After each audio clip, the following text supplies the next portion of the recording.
In this video, I'm going to show you exactly how to spot a great real estate deal in just 12 minutes. This isn't going to be your basic just run the numbers real estate video.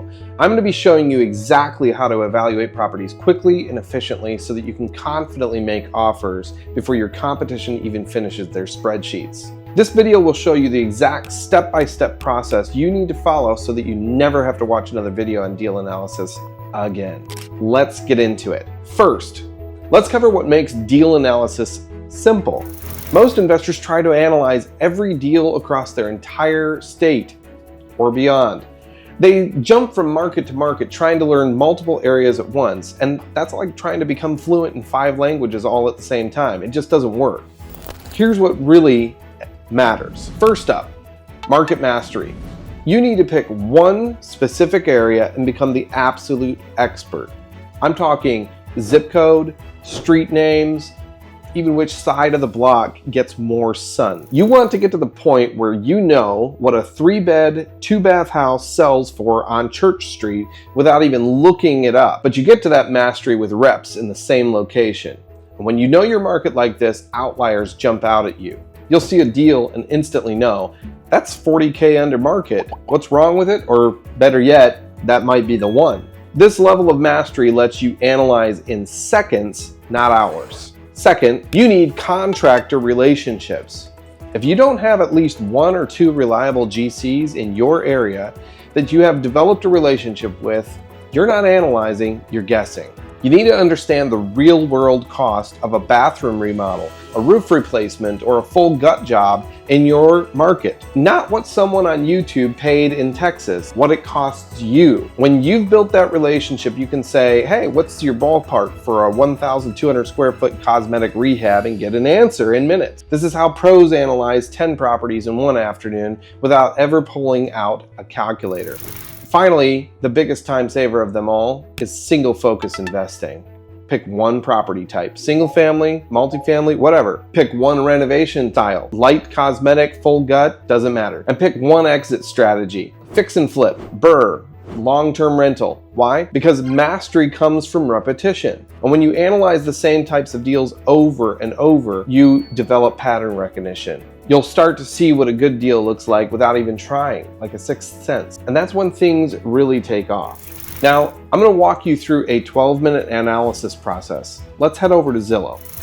All right, guys, I want to show you a very quick analysis that you can do in using free softwares, okay?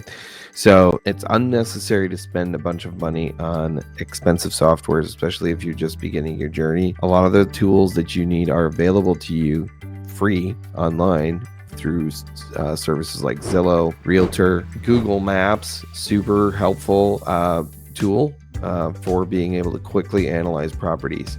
Yes, you can spend more money on extra tools, and when you're making more money, that makes sense. And there's definitely tools that give you a lot more data, a lot more information that are in some ways definitely better than Zillow, but you can still get a lot of data, and this can get you started in the right direction. So we're going to look at this property here. Let's say we want to go and purchase this property for a fix and flip. This one here is in decent shape, but does need a little updating. So this is just weird. The kitchen cabinets are nice, but this flooring needs to be redone. Cabinets could probably pass. They're kind of odd.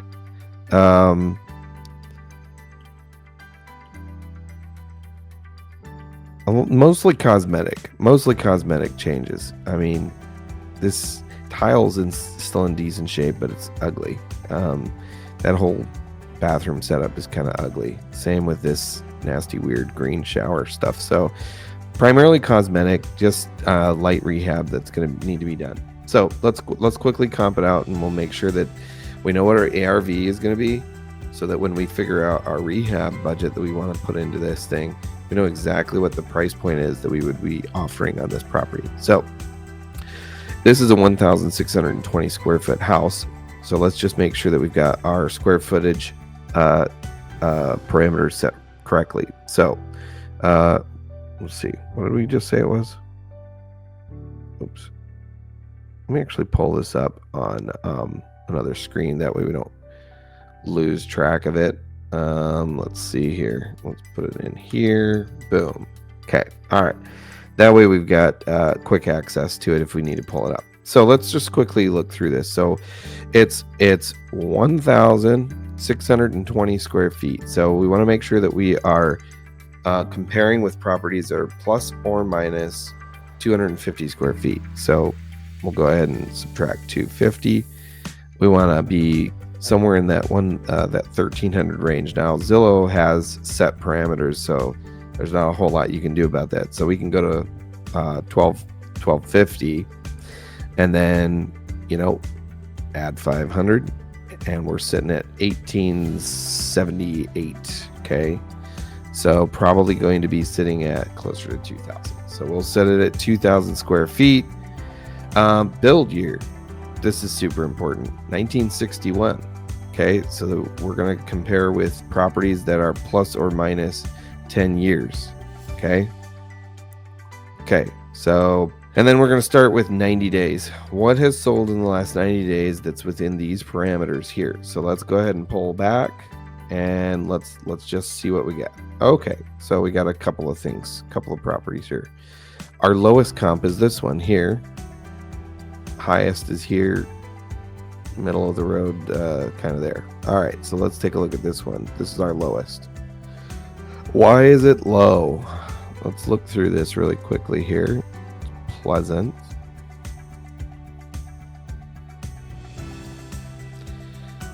Some older doors. Good, nice hardwood flooring. That's beautiful. And that fireplace looks nice. Okay, kitchen flooring is ugly. Bathrooms, not bad, but not great. Kind of odd style. Again, older doors. Looks like older door knobs.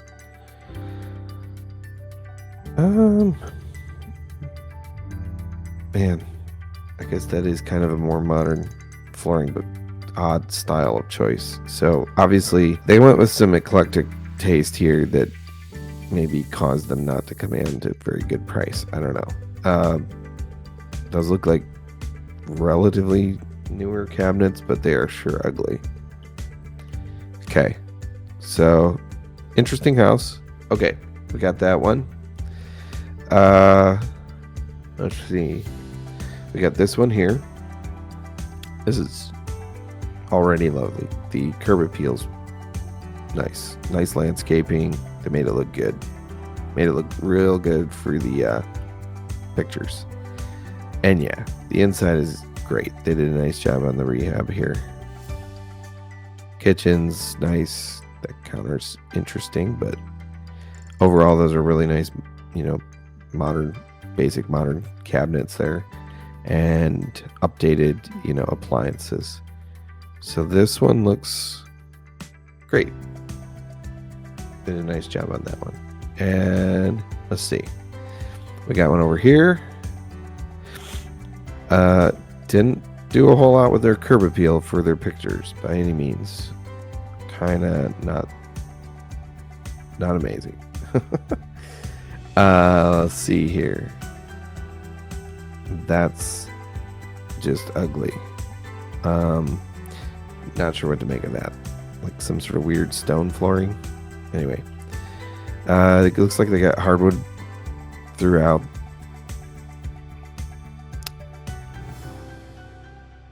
Three different flooring types all throughout the house. Kind of an odd choice there. So we got hardwood, we got the new LVP, and we got strange stone flooring. Decent cabinets. Those look good. Those are modern. And updated appliances. So this will work. Okay.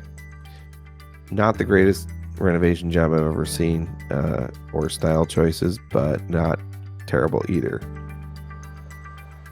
Okay, so this one is a reasonable comp. This one is also a comp. It is looks like a brick exterior that they painted. And then this one would be the lowest comp. And so the question is whether or not we want to include it in the comps. I think it's probably fair to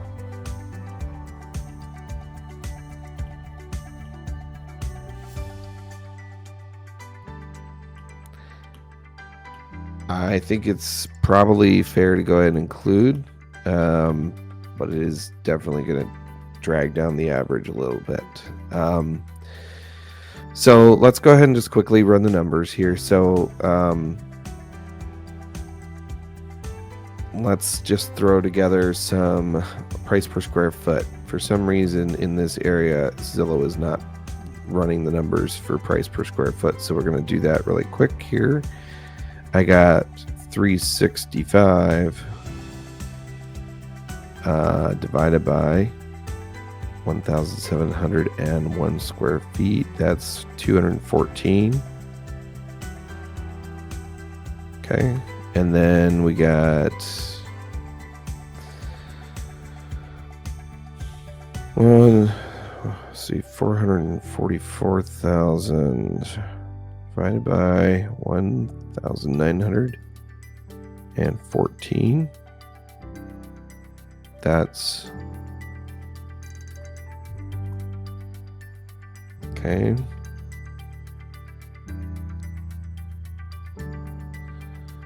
And this last one we got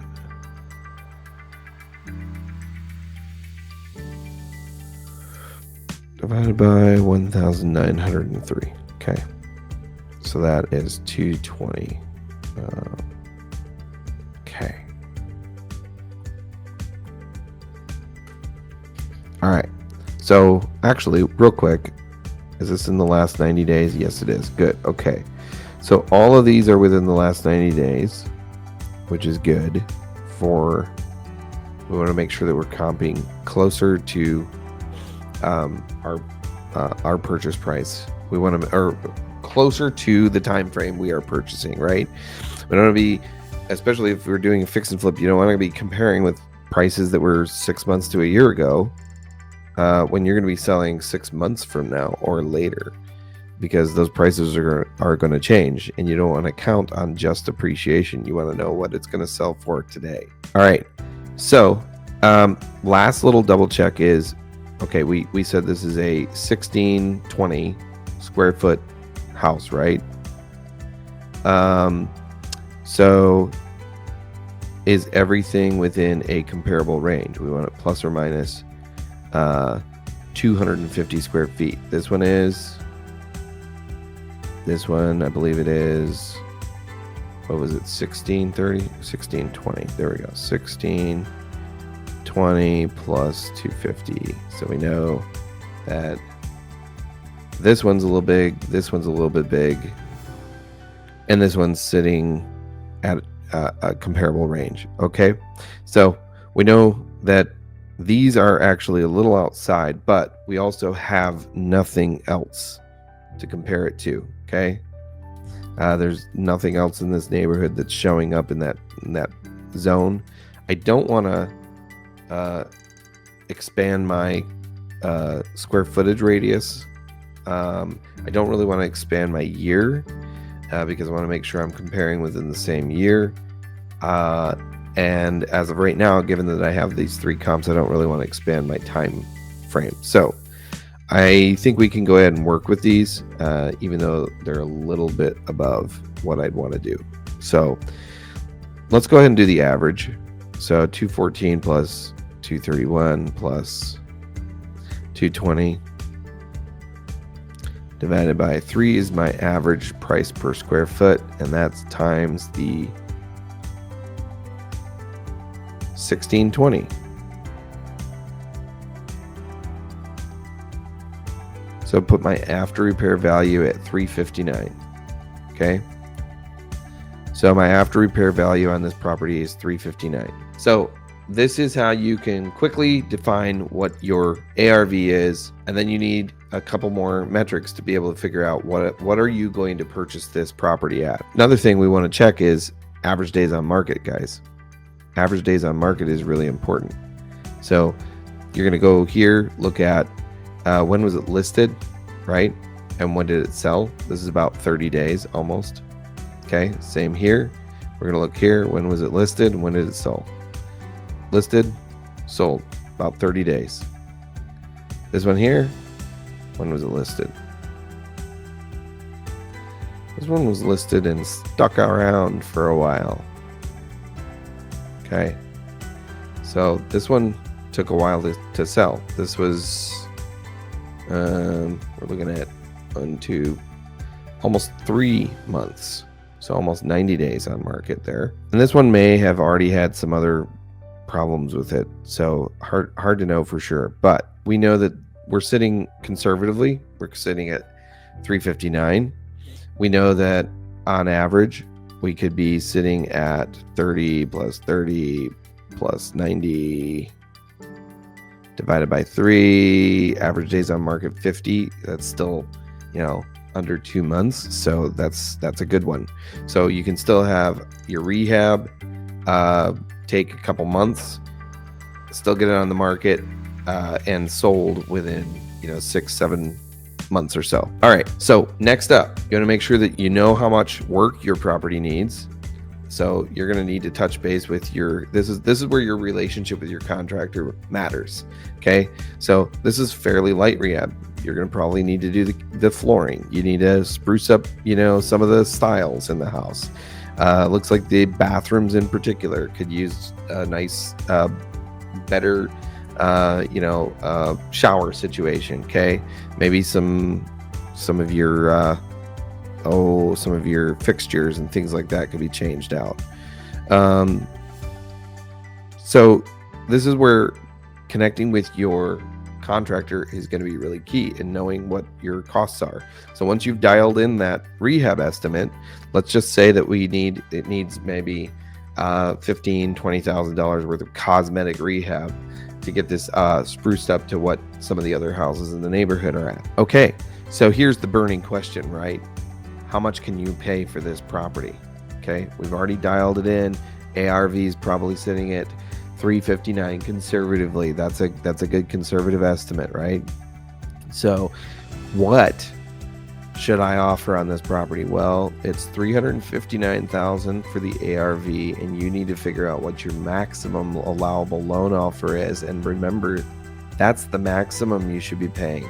So this is just dialing in what is the maximum number that if you can't get it for that price or lower, you walk away. So what we're going to do is 359,000 times 0.7. That's going to start with 70% of ARV. Okay, then you reduce it by the rehab. So let's just say you dial it in with your contractor. You've got that relationship already figured out, right? And you know what this price point is going to be because you've developed that relationship with that contractor. And let's say it comes in at $20,000 worth of cosmetic rehab. This is the maximum. This is the dollar amount that you need to secure it for, or if it goes above that, you walk away. I would recommend that you start a lot smaller than that to begin with, making your offers. The challenge is that oftentimes when you're making these kinds of offers, you don't have cash, so you're making the same offer everybody else is. So this is where you really need to develop a good relationship then with a capital partner or a lender who's able to move quickly and turn you into a cash buyer. So look, this quick analysis system genuinely has the power to completely change how you evaluate deals. So I hope you took notes and got some value from it. You have two options. Try and implement all of this yourself, spending months building contractor relationships and learning your market through trial and error, or get some help from an expert who's analyzed hundreds of deals and has already built the relationships you need so you can get this right the first time. And if we're being honest, if you're not already closing deals consistently, you probably need help. And that's why I want you to click the first link in the description to book a call with my team. This is for you if you want to avoid doing all this yourself and want someone who can show you exactly how to analyze deals in your market. Make sure to like this video so that you can easily find it. Subscribe to the channel for more real estate investing tips, and I'll see you in the next video.